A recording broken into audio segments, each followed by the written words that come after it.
मैंने अपने mom dad को सेक्स करते हुए देख लिया, अब मैं क्या करूं। ये एक ऐसी सिचुएशन होती है, जिंदगी का ऐसा दौर होता है जिससे हर बच्चा कभी ना कभी जरूर गुजरता है।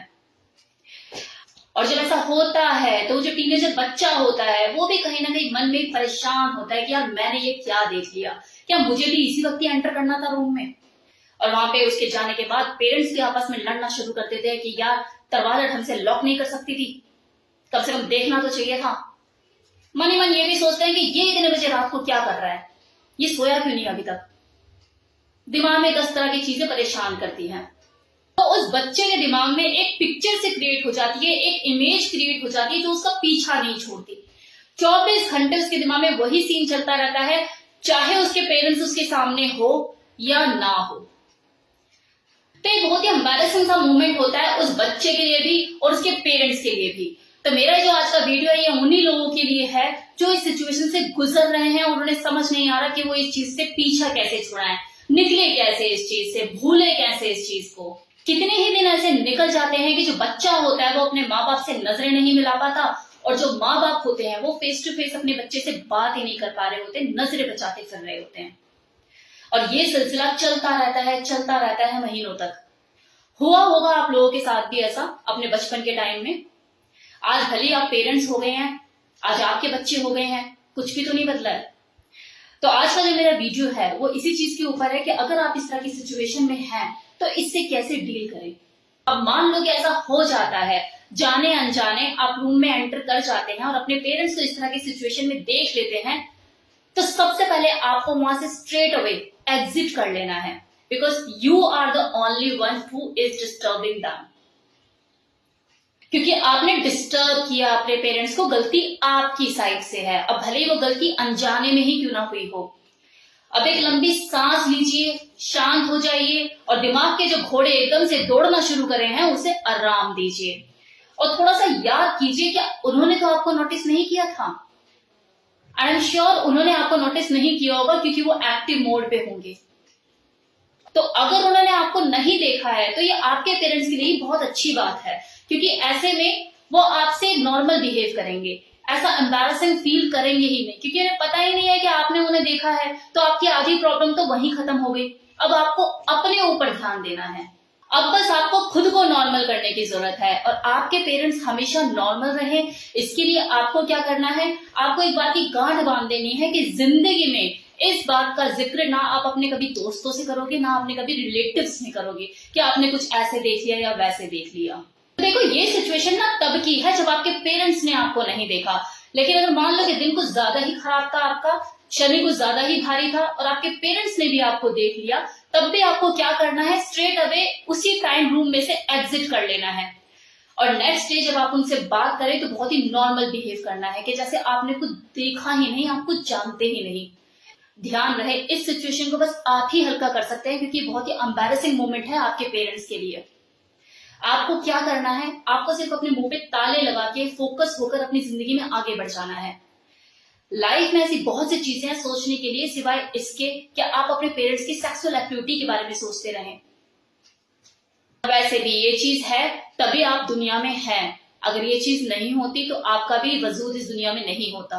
अब बात है कि चीजें कंटिन्यू चल रही हैं, मतलब आपने तो देख लिया था लेकिन आपके पेरेंट्स को नहीं पता कि आप उनको देख चुके हो। तो ऐसे में क्या है कि वो तो फ्री माइंड होकर सारी चीजें करेंगे, आपको आवाजें भी आएंगी हो सकता है। तो ऐसे में आपको करना क्या है, अगर आपको ज्यादा ही डिस्टर्बेंस हो रही है तो आप हेडफोन यूज कीजिए, रूम की अपनी सेटिंग चेंज कीजिए। अगर आपका जो रूम है आपके पेरेंट्स के साथ ही अटैच्ड है तो किसी और रूम में शिफ्ट हो जाइए।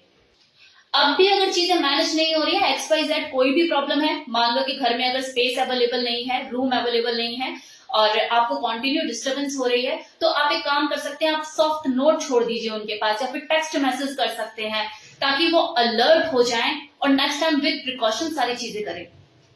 अब कुछ केसेस ऐसे भी होते हैं जिसमें पेरेंट्स और बच्चों के बीच में ही अनबन रहती है। मतलब वहां पर क्या होता है कि अगर बच्चे कोई पोलाइट नोट भी छोड़ते हैं अपने पेरेंट्स के पास तो वो उसे सीरियसली नहीं लेते, इग्नोर करते हैं। रीजन कुछ भी हो सकता है, यहाँ पे मैं रीजन के ऊपर बात नहीं करूंगी।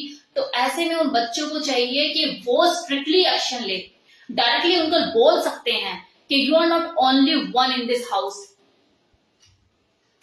आप अकेले नहीं है इस घर में। आपकी प्राइवेट एक्टिविटीज अब प्राइवेट नहीं रह गई है। Control yourself. उनको बोलिए आप स्ट्रिक्टली कि आप परेशान होते हैं, आपको अपनी प्राइवेसी में कोई भंग नहीं चाहिए, आपकी स्टडी में आपको डिस्टर्बेंस होती है, अनवांटेड नॉइज आपको नहीं चाहिए। कुछ अरेंजमेंट करे वो आपके लिए, बेसमेंट पे करे, टेरेस पे करे, कहीं भी करे, चाहे वो आपके लिए दूसरा रूम अरेंज करके दे, कुछ भी करे, ये उनकी जिम्मेदारी है। और ये मैं उनके लिए बोल रही हूँ क्योंकि होते हैं कुछ पेरेंट्स ऐसे जिनकी अपने बच्चे से बिल्कुल नहीं बनती, मतलब बहुत ही केयरलेस एटीट्यूड होता है उनका अपने बच्चों की तरफ। अब यहाँ पर ना मैं आपसे कुछ जनरल चीजें शेयर करना चाहती हूँ, ये सभी पेरेंट्स के लिए, तो थोड़ा ध्यान दीजिएगा कि क्या होता है कि पेरेंट्स की भी गलतियां होती हैं कि वो क्या होता है अपने बच्चों को ना हमेशा बच्चा ही समझ रहे होते हैं। क्या चल अभी तो 8 साल का है, अभी तो 10 साल का है, अभी तो छोटा है, अभी तो ऐसा है, अभी तो वैसा है कि भाई हमारा बच्चा कभी 8 साल का है, 10 साल का है, ऐसा है वैसा है, उसके कंपैरिजन में तो हमारा बच्चा अभी छोटा है, वो देखो वो कितना बड़ा हो रहा है, वो कितनी बड़ी हो रही है, हमारा बच्चा तो अभी छोटा ही दिखता है। तो डियर इन चीजों से निकलो, एज के हिसाब से अपने बच्चे की ग्रोथ को कैलकुलेट मत करो। प्रेजेंट जनरेशन में हार्मोनल चेंजेस बहुत जल्दी हो रहे हैं और इसका रीजन क्या है? इसका सबसे बड़ा रीजन है कि हमारा बदलता हुआ खान पीन, एनवायरमेंट, बॉडी की ग्रोथ जल्दी हो रही है। तो जब बॉडी की ग्रोथ जल्दी हो रही है, हार्मोनल चेंजेस जल्दी हो रहे हैं, तो जो माइंड है उसकी ग्रोथ भी तो जल्दी होगी ना, उसका विकास भी तो जल्दी होगा ना। तो हमारे टाइम में जो चीजें हमें 15 से 16 साल में समझ में आई, आज के बच्चों को 8 से 10 साल में ही समझ में आ जाती हैं। और ऊपर से फिर उन्हें एक्सपोजर, मोबाइल उनके हाथ में, कोरोना की वजह से कि ऑनलाइन क्लासेस होती हैं, जिसकी वजह से मोबाइल उनके हाथ में आने का मतलब है कि दुनिया उनके हाथ में आ गई। और पता है हमारे बच्चों की तो और ज्यादा हालत खराब, क्योंकि उनके बच्चे तो पैदा होते ही जवान समझो। और मैं एक चीज और आपको बता दूं कि हमारे टाइम पे जब हुआ करता था ना कि भैया देख भाग लिया पेरेंट्स को इस तरह से, तो क्या होता था कि हम एम्बैरेस फील करके इधर उधर मूव ऑन कर लेते थे। लेकिन आजकल के बच्चे एंजॉय करते हैं, उनके अंदर फैंटेसी जन्म लेने लग जाती है। अब यहाँ पर ना आप मेरी बातों को मन घड़त स्टोरी मत समझ लेना, इसे हल्के में मत लेना। मैं जो कुछ भी बोलती हूँ उसके पीछे लॉजिक होता है, रीजन होता है। मैं अगर यूट्यूब पर इतना ओपनली बात कर रही हूँ तभी लोगों की हिम्मत भी हो रही है, वो इंस्टा पे आकर अपनी प्रॉब्लम मुझसे शेयर करते हैं कि मैम हमारे साथ ये दिक्कत हो रही है, हम इस तरह से परेशान हैं, और उन्हीं की प्रॉब्लम, उन्हीं के व्यूज मैं आपको बताती हूँ कि ऐसा हो रहा है। तो मेरी किसी भी बात को हल्के में मत लीजिएगा। हो सकता है कि कुछ लोग ये बोले कि भाई हमें तो कोई नहीं बोलता आकर कि ऐसा ऐसा होता है। तो डियर आप खुद से पूछो कि आप कभी खुद से इनिशिएट लेते हो? आप कभी इस तरह के इश्यूज पे बात करते हो? कभी आपने खुद से इनिशिएट लिया कि मुझे इस तरह के इश्यूज पर बात करनी है, अपने व्यूज रखने हैं? तो कोई आपके ऊपर इतनी मेहरबानी क्यों दिखाएगा? आपको आकर अपने दिल के राज क्यों खोलेगा? बहुत बड़ी कीमत चुकाई है मैंने इस तरह के इश्यूज पे बात करने की, और मुझे इसकी कोई गम नहीं है। I am happy.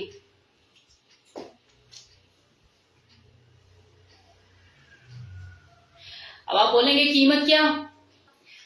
वही यार, 2 बच्चों की माँ है, इस तरह के टॉपिक के ऊपर बात करती है, इसे शर्म धर्म है या नहीं? बच्चे बड़े हो रहे हैं, इसके बच्चे बड़े हो रहे हैं, इसीलिए बात कर रही हूं।